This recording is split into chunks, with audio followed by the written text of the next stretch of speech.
ललिता तोर बारीक पपीता टोरी मजा अथे वो मोला खाए माँ। ए ललिता तोर बारीक पपीता टोरी मजा अथे वो मोला खाए माँ। मजा अथे वो मोला खाए मरे मजा अथे वो मोला खाए माँ। ए ललिता तोर बारीक पपीता टोरी मजा अथे वो मोला खाए माँ। ए ललिता तोर बारीक पपीता टोरी मजा अथे वो मोला खाए माँ।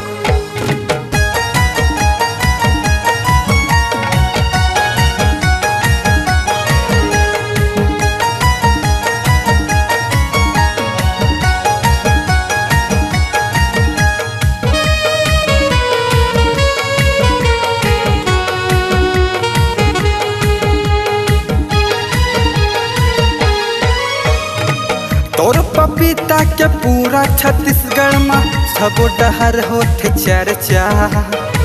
बिना खाए मैं जाऊँ नहीं वो भले हो कत को खर्चा। तोर पपीता के पूरा छत्तीसगढ़ में सब डहर होठ चर्चा।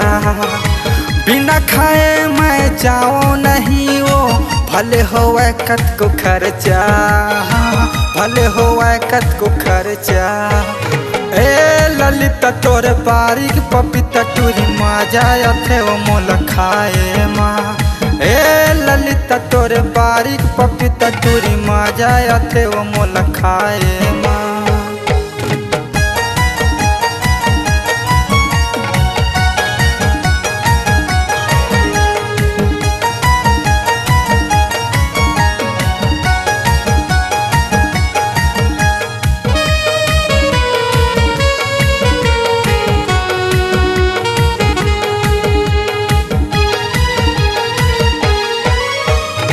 एक दिन जब मोला खवाए खाए के मजा नहीं पाए। फिर लगिस मन खाए के साथ वो फिर दोबारा मैं आए। एक दिन जब मोला खवाए खाए के मजा नहीं पाए। फिर लगिस मन खाए के साथ वो फिर दोबारा मैं आए। हाँ फिर दोबारा मैं आए। ए ललिता तोर बारीक पपीता टोरी मजा अथे वो मोला खाए माँ। ए ललिता तोर बारीक पपीता टोरी मजा अथे वो मोला खाए माँ। मजा अथे वो मोला खाए मरे मजा अथे वो मोला खाए माँ। ए ललिता तोर बारीक पपीता टोरी मजा अथे वो मोला खाए माँ।